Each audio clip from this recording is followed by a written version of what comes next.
here we are then at a bit of a crossroads tonight. What have you made of England's performances in these first two tests? Well, the first test was a up and down affair on the first day, wasn't it? You woke up and you looked at the score and you went, oh, no. Yeah. And then we bowled them out and you went, oh, actually, we're in with a shout. And at lunchtime on day two, you went 100 in front, 1 wicket down. We're with a great chance of winning this game. And by the close of play, we've lost.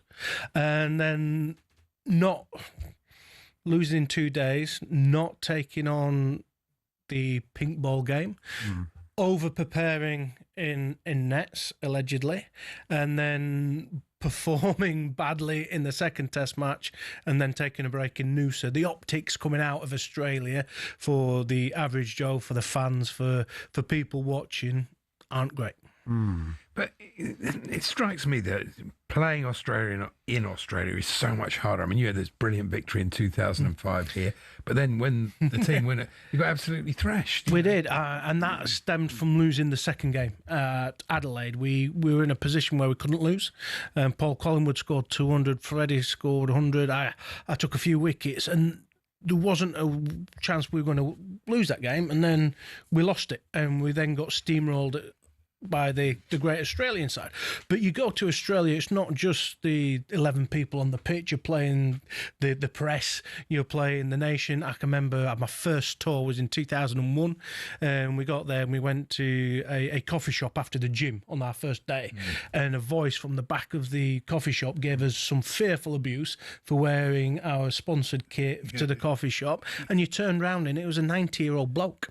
It wasn't a youngster, it was giving us some, and you walk down the streets, POMMY-BASHing down the streets, the press, so it's the entire nation get at you, and it's different pitches, different conditions, and you have to get used to them conditions before you got a chance of winning. Do you think that they, sorry Paul, want to thrash us 5-0, or there's a part of them that would actually like it to be, they obviously want to win, but if it was me, I'd much rather we won in a close series than just absolutely. Really? Yeah, well, it's a bit like the Ryder Cup. You know, if it's one-sided all the time, what's the point of it? You know. Yeah, well, I've seen the adverts of the Australians have put out the adverts for a new country to play the Ashes against because they want it's close series. Yeah, well, they've got a point in them. But yeah, you quite like it to be close to that ebb and flow. To get people encapsulated in the games, to get people watching, to inspire the new generation through to watch the game. When, as you say, when it's one-sided, it's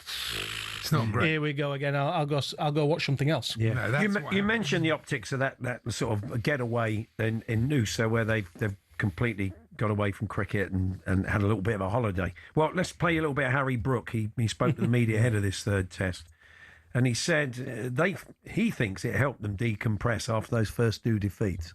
I think we've all refreshed nicely. We're really looking forward to this week. Obviously, crunch time now, and hopefully we can play our best cricket leading into this game. During the break at Noosa, I think you guys are obviously decompressing to an extent, but I guess there were cricket conversations occurring. What did you get out of those conversations? What was the kind of messaging to yourself in terms of your role?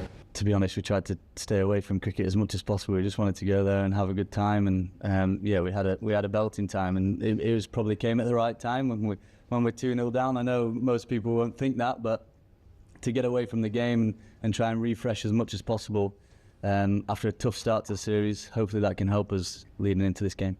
Hasn't Ben Duckett just been on his honeymoon? He's been on holiday for about 2 months, hasn't he? The optics of that, as you say, and Harry Brook alludes to the fact it might not play well. I mean, the option was naughty boy nets. Do you think they would have been better off doing that? So I'm an old has-been. I think to get better at sport, you need to play it. We've had bowlers that haven't played a first-class game for months. We played a warm-up game against ourselves. We had an option to go play a game, albeit on a different surface, but with a pink ball. We had people playing the pink ball game for the first time in a test match. And they said to get away from cricket, how long have they played? They've played 4 days. 4 days or 5 days of cricket, 6 days of cricket. It's not a a bizarre thing that the more you practice, the more you train, the better you get. And he says he wants to play the best game. I don't think England know what their best game is, because they went to Australia full of the bullishness, saying, do you know what, we're going to go out and dominate them. We've got batters that are going to hit the bowlers off the line, the lengths. We're going to go out and score lots of runs very quickly, put the bowlers under pressure. And then we've got the bowling attack to take wickets. And our bowling attack on our first outing looked amazing. On our second time, we looked a little bit tired in the second innings, having had 60, 70 overs off as we batted. And then in our second test match, we just went to the short ball. And I think, well, do you know, we've just seen the pitch it up, attacking the stumps and challenging the batsman's technique on the front foot is the way forward, and we're banging it in halfway down the wicket. If you bang it in halfway down the wicket, you can only get wickets caught or run out. And if we're bowling for run-outs, we're in problems. Yeah. Well, catches weren't great the second test either, were they, really? And also this ground, Adelaide, the square boundaries are short, I heard this morning, so that's not going to work. What I'm fascinated is how many, I said this the other week, but how many Australians have played county cricket compared to how many English players have played Shield cricket? Smith, Labuschagne, I think they all have, haven't they? It's endless. Yeah. And they often come and play county cricket just before an Ashes series here, don't they? So they've got used to all the conditions and everything. Oh yeah, but we're Neanderthals, aren't we? We're old school. We think that practicing in the conditions that you're going to be playing might make us a little bit better, but that's not the way. It doesn't sound like you've bought into this regime. I love the fact that we playing positive cricket. We're playing we want to get back to the mindset of, do you know what, we play cricket to start with to enjoy it. And why did you enjoy it? Because you played without fear. You went in, but you have to look at your results. You have to have you're playing professionals cricket, you're playing for your country, you're the pinnacle of the sport. Every little school kid knows that you don't go out in the first 3 balls and have a drive at one that's outside off on a good length. Yeah. But we keep on making the same mistakes. We've picked people for the last 3 years to be competitive in this Ashes series. Zach Crawley at the top of the order. We've picked Bashir for the last 2 years because he's got a high release point and he's got bounce. And we're not picking him. We're picking Jacks to bat at 8 because we can't score runs. And the messages for me are a little bit mixed. Ben Stokes went out, and when he first brought in Bazball, he said, right, I'm going to try and hit every ball for 4 and 6 in the nets. And now he buckled under and said, right, there's no place for weak men in my team. And you could see how much he hurt. Yeah. Ben Stokes, and the anger and the pain in his eyes. Do you see that from the rest of the players? You saw Harry Brook. I love how talented he is. He said, right, I don't regret my shots that I played in the test matches, but I won't be playing them again. Pat Cummins and Nathan Lyon are back. Cummins is the interesting one. Matthew Hoggard is with us in the studio, former England bowler and Ashes winner. And Andy was saying earlier on, you know, he's not going to be match sharp. He hasn't played a lot of cricket for a while, but do you expect him to hit the ground running? Oh, you expect so, don't you? But there's a difference between bowling in nets, going off for a shower, getting changed, having a physio, then coming back out and bowling your 3rd spell and your 4th spell, from standing out in the field all day. So it will be fresh to start with, and if he's fit enough to, it's the mental capacity of saying, right then, if it's as flat as Adelaide can be, running up and hitting that deck hard with intent, over after over, ball after ball, and just sticking there and have that mental capacity to do that, the fitness will come in at the end of day 1 and 2. That's where bowling's so effective. His pitch map for the last test was incredible.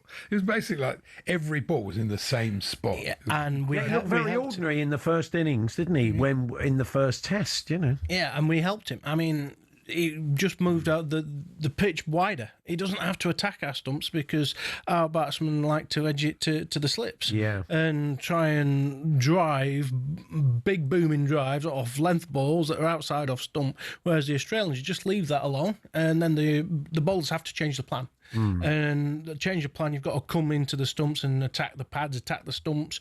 You get occasional one wrong, you flick off the hips, whereas they're leaving it outside off stump, will go short. And that's, I might be old school, but it's not the right way of getting wickets in Test matches. Yeah. I do think that the signs from Stokes and Jacks in the last Test, with batting with restraint, his great innings at Headingley, the one with Leach, he started really, really slowly, didn't he? You know, got himself in, and then went mad at the end. And that is surely what they have to do rather than go mad from ball one. You earn the right to score runs. Speaking to Mark Ramprakash, you go through gears. When you first go out, you give first half an hour to the bowlers, you assess conditions, you express what's happening, and then you go from gear 1 to 2, 3, new bowler. Well, let's go back a couple of gears to see what the new bowler's doing, what bounce is he getting, is it moving? Do you know what? It's not doing much. I can attack this bowler as well. But it's using your brain and saying, right, when can I attack? When do I have to defend? What does my team need me to do now? And it is about scoring runs. And it doesn't matter how you score runs, but you can't score runs if you've nicked off of the first 2 balls and you sat in the hutch. Yeah. So what about Josh Tongue, Hoggy? What are you expecting from him? Yeah, so again, wicket taker. He does hit a fuller length, and he will challenge the batsman on the front foot rather than the back foot if he's given the license to by his captain.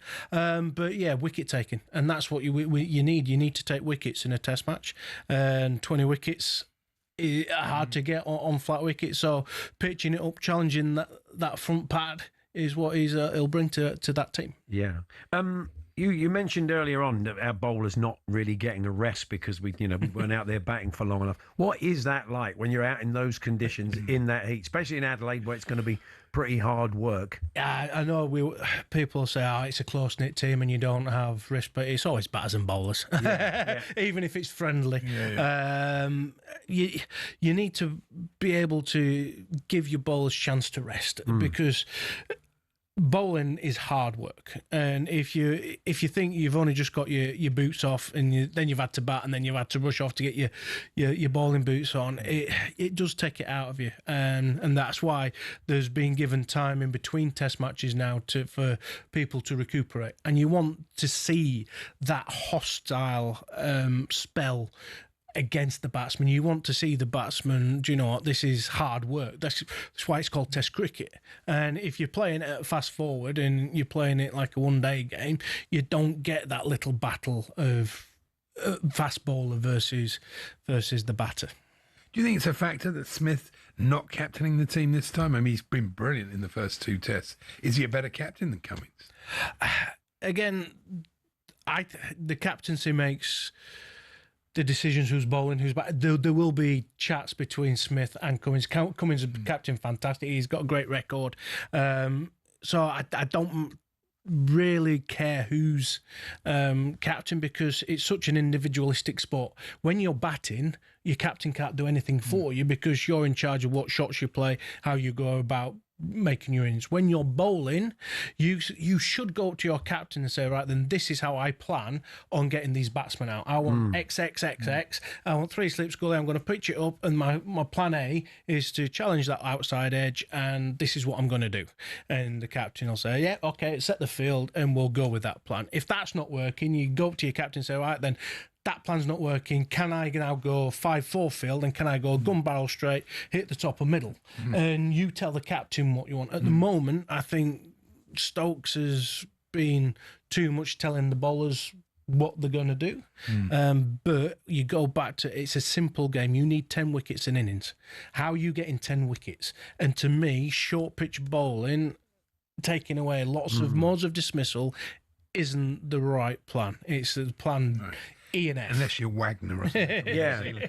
Interesting enough, today it's the IPL auction, and it shows you where cricket is. Because Cameron Green, right, he's all right for Australia. Yeah, not a bad player, not a great player. He topped the list. He went for over $2 million, like for six weeks' work. Wow, because he's an all-rounder and he's an attacking player. He's a good player. Yeah. But it shows you the difference, though, doesn't it? And it fields well.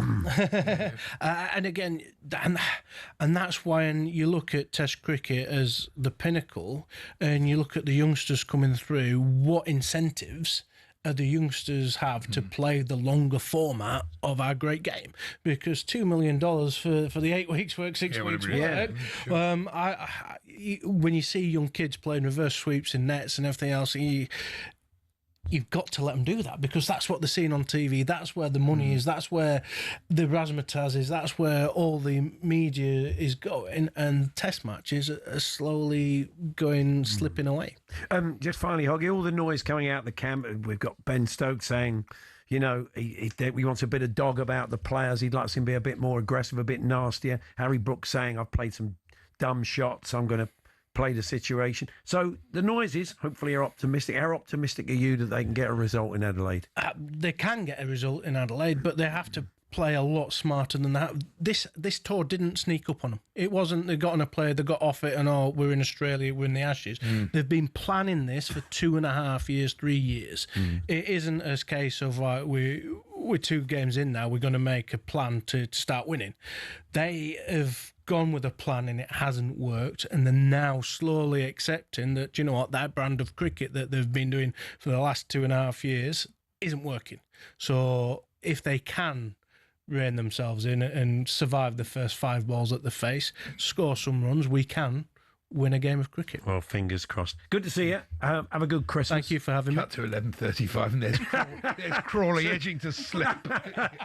Come on, Andy. Switch off. Let's be a bit more positive. There we are, Matthew Hoggard popped in to see us with First Direct today. And Cricket YouTube channel will be right across it, of course, and following on podcast after the day's play with Hoggy's old bowling partner, Steve Harmison. Do you keep in touch with Harmy? Yeah, I went and played golf with him this year. Who won? Yeah, him.